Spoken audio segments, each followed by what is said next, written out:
ഇന്ന് നമ്മൾ ഉണക്ക മാന്തള, അത് എന്താ ഓരോ നാട്ടിൽ പറയാന്നറിയില്ല. പാലക്കാട് നമ്മൾ മാന്തള എന്നാണ് ഈ മീനിന് പറയുക.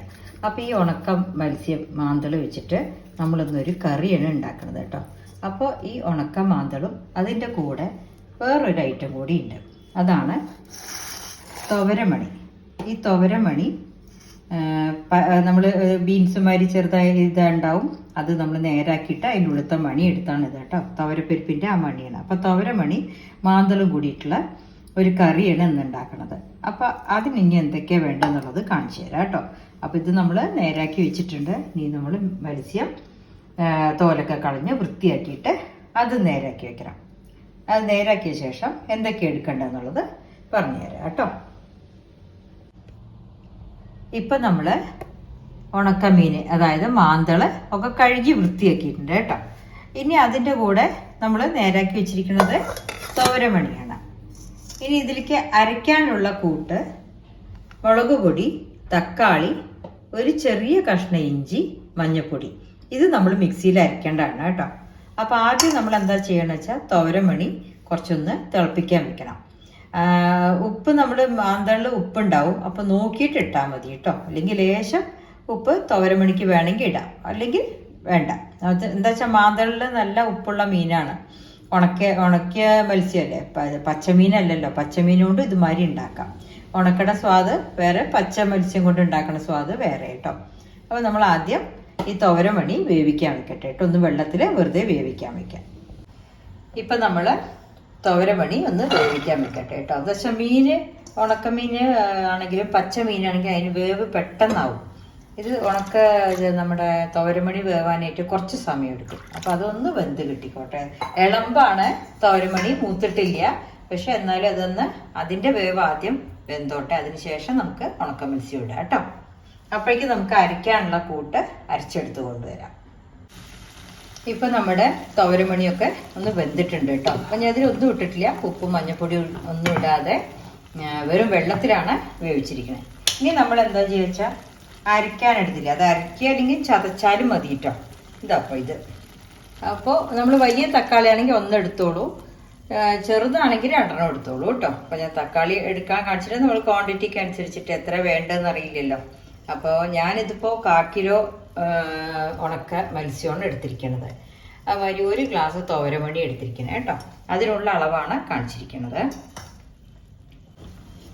ഇപ്പം നമ്മൾ മുളക് അരച്ചത് അതിൽ ചേർത്തിട്ടുണ്ട്. തക്കാളി, ഒരു കഷ്ണം ഇഞ്ചി, കാശ്മീരി ചില്ലി പൗഡറാണ്, മഞ്ഞൾപ്പൊടി, ഉപ്പിട്ടിട്ടില്ല. അപ്പോൾ ഇത് തിളയ്ക്കുന്നതിൻ്റെ കൂടെ തന്നെ നമ്മൾ ഉണങ്ങിയ മത്സ്യം നേരാക്കിയത് കേട്ടോ. ഉണക്ക മത്സ്യം നേരാക്കിയത് അത് മാന്തള് നമ്മൾ ഇതിൽ തന്നെ ഇടണം. അപ്പോൾ മാന്തളിലെ ഉപ്പ് നമ്മുടെ കൂട്ടാനിലേക്ക് പിടിച്ചിട്ട് നമ്മൾ ടേസ്റ്റ് നോക്കുക. അപ്പോൾ ഓരെങ്കിലും ഉപ്പ് ചേർത്താൽ മതി കേട്ടോ, അധികം വേണ്ടി വരില്ല. അപ്പം ഇങ്ങനെ മാന്തള് ഓരോന്നോരോന്നായിട്ട് അതിലിടുക. നന്നായി വെന്ത് കഴിഞ്ഞൊന്ന് കുറുകിയാൽ നമ്മുടെ മാന്തള് വറ്റിച്ചതെന്ന് പറയുക. തുവരമണി മാന്തളും വറ്റിച്ചതെന്ന് പറയുക. അതൊക്കെ പാലക്കാട്ടിലുള്ള വിഭവങ്ങളാണ് കേട്ടോ. പുറമെ ബാക്കിയുള്ളവർക്ക് അറിയുമെന്നറിയില്ല. ഈ സീസണിൽ നമുക്ക് തുവരമണി കിട്ടണ കാരണം ഈ കറിയൊക്കെ എല്ലാവരും ഒരു പ്രാവശ്യമെങ്കിലും വീട്ടിലുണ്ടാക്കും. അത്രയും സ്വാദാണ്. ഇനി അതൊന്ന് നന്നായിട്ട് തിളക്കട്ടെ കേട്ടോ. മുളക് പോരെങ്കിൽ നമുക്ക് ഈ സമയത്ത് മുളക് പൊടി ഇടാം കേട്ടോ. അത് തിളയ്ക്കുമ്പോഴേ നമുക്ക് അറിയുള്ളൂ. മീനിൽ പിടിക്കണ്ടേ, ഈ തുവരമണിയിലും പിടിക്കണമല്ലോ. അപ്പോൾ ഞാനിപ്പോൾ 2 സ്പൂൺ കാശ്മീരി ചില്ലി പൗഡറാണ് ഇട്ടിരിക്കുന്നത്. ഇനി ലേശം വേണമെങ്കിൽ നമുക്ക് ഒന്നുകൂടി ഇടാം. പിന്നെ ഗ്രേവി ഒന്ന് തിളച്ചിട്ടൊന്ന് കുറുകണം കേട്ടോ. പിന്നെ ഈ കറിയിൽ നമ്മുടെ മാന്തളും തുവരമണിയും വറ്റിച്ചതിൽ എന്തിനാ ഒരു കഷ്ണം ഇഞ്ചി ചേർക്കണം വെച്ചാൽ ഉണക്ക മത്സ്യത്തിൻ്റെ ഒരു പച്ച മത്സ്യമായാലും ഉണക്ക മത്സ്യമായാലും അതിൽ ഇഞ്ചി ചേർത്താൽ അതിൻ്റെ ഒരു വാസനയുണ്ട്, അത് പോയി കിട്ടും കേട്ടോ. നല്ല സ്വാദുള്ള കറിയാണ്. ഇത് പണ്ടുള്ളവരുണ്ടാക്കണതാണ്. ആ കോമ്പിനേഷൻ എന്താ ഇപ്പോൾ തുവരമണി ഇതും കൂടി എന്ന് വെച്ചാൽ അതൊരു സ്വാദാണ്. മാന്തളും കൂടിയിട്ടുള്ള ഒരു സ്വാദാണത് കേട്ടോ. അപ്പോൾ ഇതൊന്ന് നന്നായിട്ട് നമ്മൾ അടച്ചു വെക്കുക. വെന്തിട്ട് മീൻ ഉടയാൻ പാടില്ല, സിമ്മിലിട്ട് വേവിച്ചാലും മതി. ഉപ്പ് പക്ഷേ പച്ചക്കറിയിൽ മറ്റേ ഇതുണ്ടല്ലോ തുവരമണിയിൽ, അതിലൊക്കെ ഉപ്പ് പിടിക്കണം. അതുകൊണ്ടാണ് ഒന്ന് അടച്ചു വെച്ചിട്ട് വേവിക്കാൻ പറയുന്നത് കേട്ടോ. പെട്ടെന്നാണ് കൂട്ടാൻ, 10 മിനിറ്റും കൊണ്ടാവുന്നത് കേട്ടോ. ഇപ്പം നമ്മുടെ കറി തിളയ്ക്കുമ്പോഴേക്കും ചെറിയ ഉള്ളി ഇതൊന്ന് ചതച്ചെടുക്കണം കേട്ടോ. അരയണ്ട, ചതച്ചെടുത്താൽ മതി കേട്ടോ. ചതച്ചെടുത്ത് മിക്സിയിലൊന്ന് ചതച്ചെടുത്തിട്ട് വരാം. കൂട്ടാൻ അതൊന്ന് തിളയ്ക്കട്ടെ. ഇപ്പം കറി നന്നായി തിളച്ച് വന്നിട്ടുണ്ട്. ഈ സമയത്ത് നമ്മൾ ഉപ്പ് നോക്കുക കേട്ടോ. ഉപ്പ് നോക്കിയിട്ട് ഉണ്ട്, ഉപ്പുണ്ട്. ഇനി അതിലേക്ക് എന്താ ചെയ്യേണ്ടത് വെച്ചാൽ നമ്മൾ ചതച്ച് വെച്ച ചെറിയ ഉള്ളി അതാണ് അതിൽ ആഡ് ചെയ്യേണ്ടത് ഈ കറിയിലേക്ക് കേട്ടോ. അപ്പം ഞാൻ മുളക് പൊടി, മഞ്ഞൾപ്പൊടി, തക്കാളി, ഇഞ്ചിയും കൂടെ അരച്ചതാണ് ആദ്യം ചേർത്തത്. ഇനി ഇതിൽ കൂടെ ചെറിയ ഉള്ളി ചതച്ചത് ഒന്ന് ഇതിൽ ചേർത്ത ശേഷം അത് നമ്മൾ 2 കൈപ്പിടിക്ക് ചെറിയ ഉള്ളി എടുത്തോളൂ കേട്ടോ. ഇനി അതും കൂടെ ചേർന്നൊന്ന് നന്നായി തിളയ്ക്കണം. ഇപ്പം നമ്മുടെ കറി നന്നായി തിളച്ചിട്ടുണ്ട്. അതിന് നമ്മൾ ഇങ്ങനെ ചുഴറ്റിയെടുത്താൽ മതി കേട്ടോ. അപ്പോൾ മാന്തളം ഉടയാതെ കുറുകി കിട്ടും. നമ്മളിങ്ങനെ ഗ്രേവി കിട്ടാൻ വേണ്ടിയിട്ടാണ് ഇത് ചെറിയ ഉള്ളിയൊക്കെ ചതച്ചിടണം. തക്കാളി, ചെറിയ ഉള്ളിയൊക്കെ ചതച്ചിടുന്നത്.